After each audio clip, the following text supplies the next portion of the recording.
Now starting with the next solid, which is cylinder. Again it will be asked for only two stages. So it will be similar to the prism, only instead of getting polygons as a base, here it will be a circle.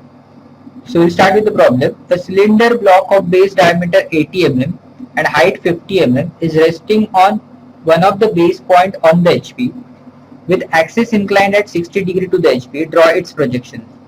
Since one of the base point is given in the HP, so my initial assumption will be entire base is lying on the HP. So if base is lying in the HP, so for cylinder the base is circular in shape, so I can get that circle as a true shape in top view. So I need to start with the circle in top view, means below the reference line XY. So again here we need to leave more space above the XY line.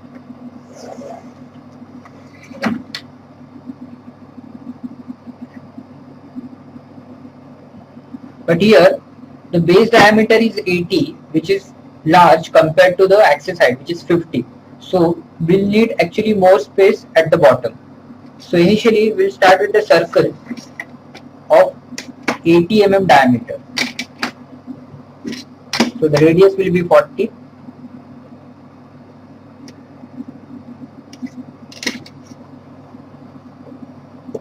Leave some space below XY line, then start drawing the circle.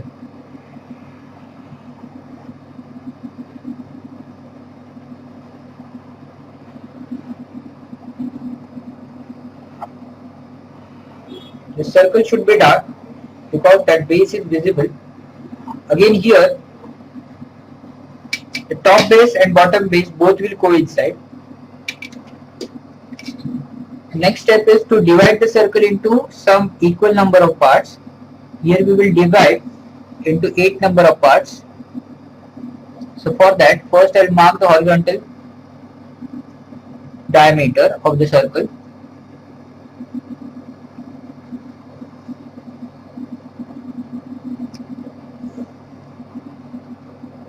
And with respect to this horizontal diameter, center is here.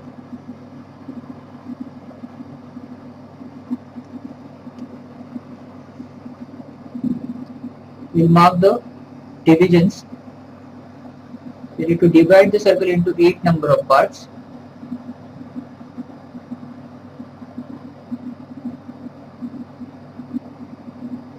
So each division will be 45 degrees, 45, then 90, and then again 135. So we will produce these divisions on other side also to get division on the other half.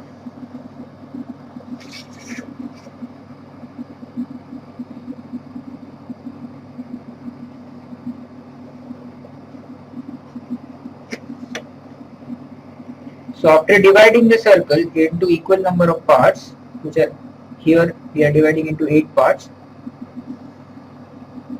we'll give the notations. Again we have to give 2 notations for each point, each division, because here 2 bases are coinciding, top base and bottom base, which will be seen different in front view. So I'll start with 1A, 2B, 3C, 4D, 5E, 6F, G, 8H. Okay. Now this is the axis point, so it is OO. Now we will produce the axis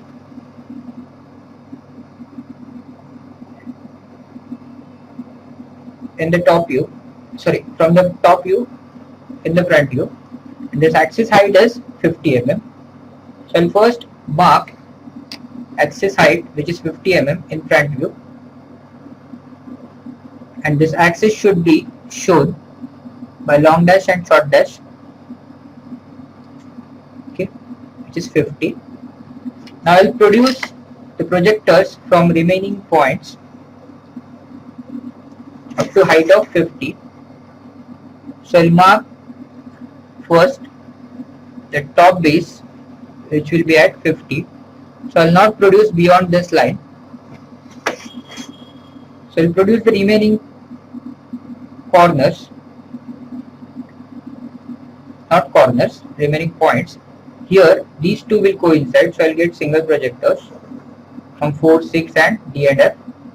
Again 5 to E will give me a tangent, a single projector. Then from 7, 9 and 3C will coincide with the axis. And from 8H and 2B will again get a single projector. And then last is 1A. Now out of this only boundary is dark. So I'll make this boundary of the front view dark. Rest of the things will be light because it is cylinder, it is not having edges. So the remaining vertical lines which are lying inside are called as imaginary generators, and those should be light. Only the rectangle boundary will be seen as dark. Now I'll give the same notations in front view. So here we are assuming bottom base as 1 to 8 and top base as 8 to H. So I'll give 1 dash, then 2 dash and 8 dash will coincide here, then 3 dash and 7 dash, 4 dash and 6 dash, and finally 5 dash. Now corresponding will be E dash, then D dash to F dash, then C dash comma G dash, here D dash comma H dash, and finally A dash. Now after completing the front view, now we need to go to the next stage where we need to make the axis inclined at 60 degree to the HP. Okay, but we can't make the axis directly inclined at 60 degree to the HP because one of the base points should remain on the HP. So and that base point is phi dash. So I'll keep that phi dash on the HP. Suppose I'm marking that phi dash here. Keeping this phi dash still on the HP, that means still on the XY line, I need to rotate this axis at an angle of 60 degree. So again, with phi dash I can start with axis, but with phi dash I can start with the base, bottom base. And as I know, the relation between the axis and base is they are perpendicular to each other. So if axis is making an angle of 30 degree, so base will obviously make angle 90 minus 60, which will be 30. So I'll start with base inclined at 30 degree. So at phi dash, I'll mark an angle of 30 degree to draw the base. So obviously, if the base is inclined at 30 degree, the axis will make angle 60 degree. So we will start with base instead of axis. So I'll mark this base length, which will be obviously equal to the diameter of the circle. So phi dash to 1 dash, I need to produce this further.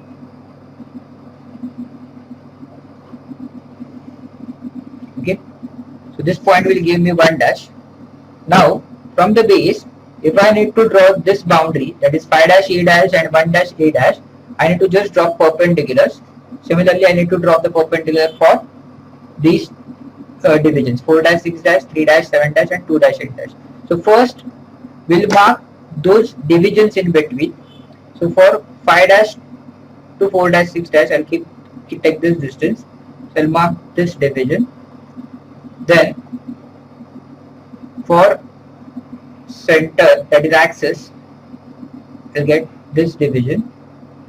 And for 2 dash and 8 dash, I need to mark this arc, and this is already marked.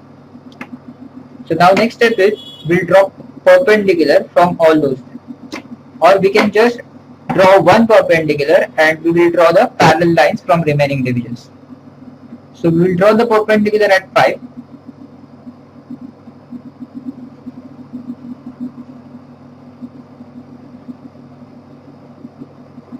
Okay, and on this perpendicular I have to mark this much height, which is 50. So I'll draw length equal to that height at that perpendicular as 50 mm. Now once we have marked this edge, which is phi dash E dash, I can just draw parallel lines to this from each division. So for that, initially I will draw the top base also. So I need to mark a parallel line to this bottom base, which is phi dash 1 dash up to E dash. So I'll just produce this.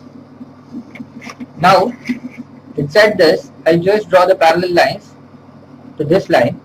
So from each division, I'll get the perpendicular to base. So obviously this line is light line.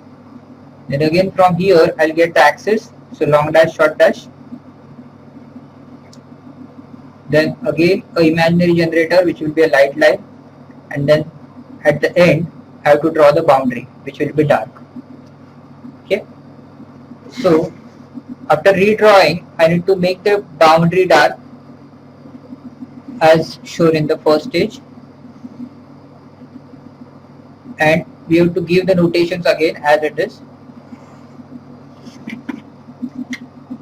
So after drawing the front view, I'll repeat the notations.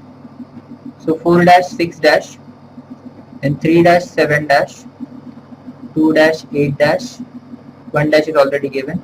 So E dash, B dash H dash, C dash G dash, D dash F dash, and then E dash.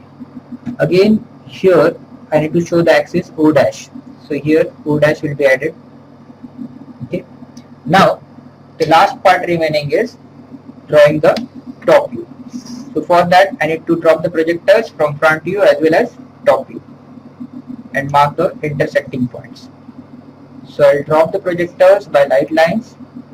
Don't miss any of the corner. Go in sequence. See here, it is giving me different projector.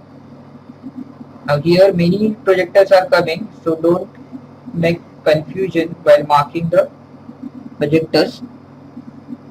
Here see, this projector is coinciding with this. Slight difference is there, but still we can consider as a single projector. Then 5, then T and F, and then lastly E. Okay. Now we'll draw the projectors from top view also.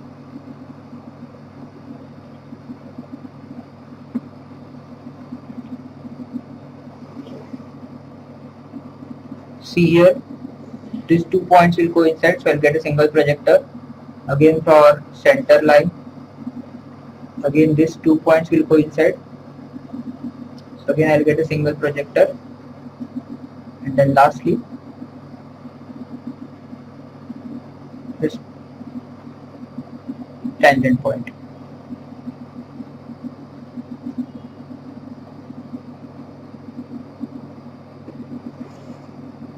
Okay. Some of the projectors are not completely intersecting, so you can extend those lines. No need to extend all the lines. Okay.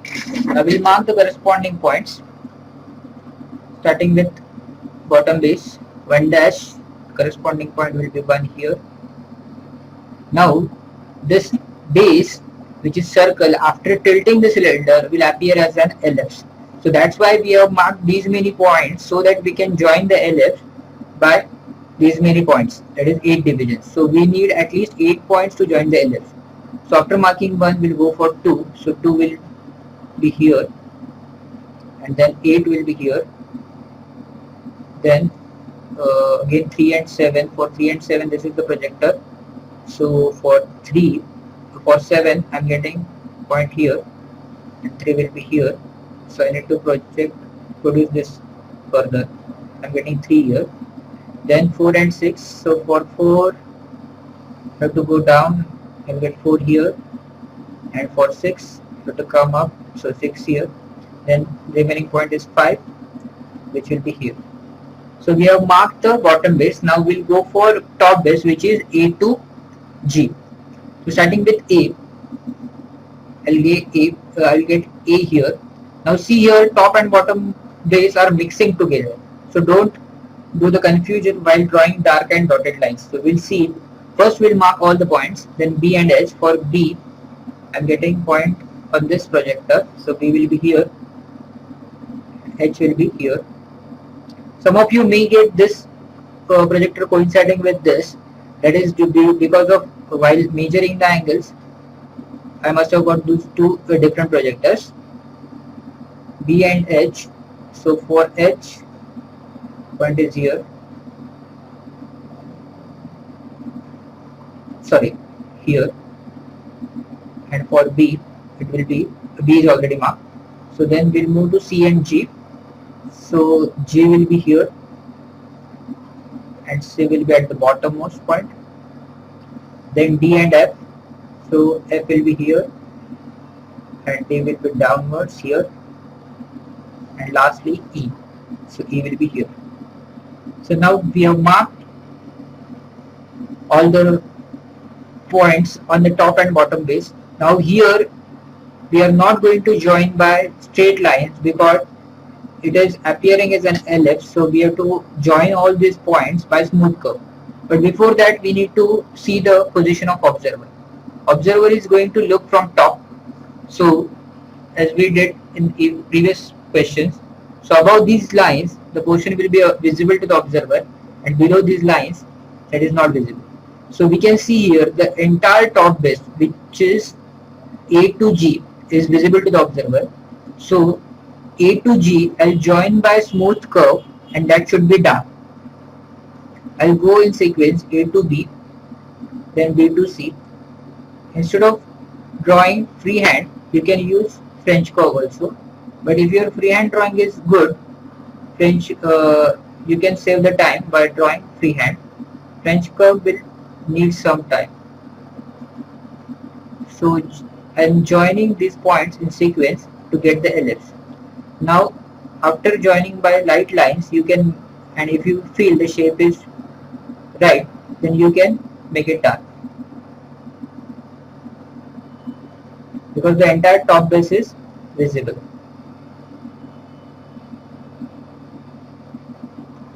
Now again we'll go for bottom base 1 to 8. So if you see, for the observer, that bottom base is not entirely visible, but some of the part of that bottom base is going to lie on the boundary. That means from 7 up to 3, that will lie on the boundary. So that part initially I will just mark by light line to get the correct shape of an ellipse. Then we will see which part to be made dark and which to be kept as light. Dotted. Then 6, 5, 4, and then back to 3. So as I said, boundary is dark, so I need to make this much part up to 7 as dark, and here to 3. And remaining part of the bottom base is hidden, so it should be shown by dotted lines.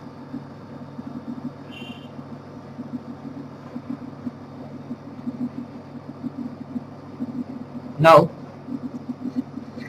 I need to join the boundary by dark line, and that should be tangent to these two ellipses. So this will give me the boundary, and again 7 to G to join by dark line. No need to join 8 to H, because those are other points, because those are imaginary generators. These joints, this imaginary generators should not be shown in the final view, because those are imaginary lines. Only we need to show the boundary in case of cylinder. So this completes the solution. In addition to this, we can show the dimensions. So for circle, I can show the diameter, which is 80 mm.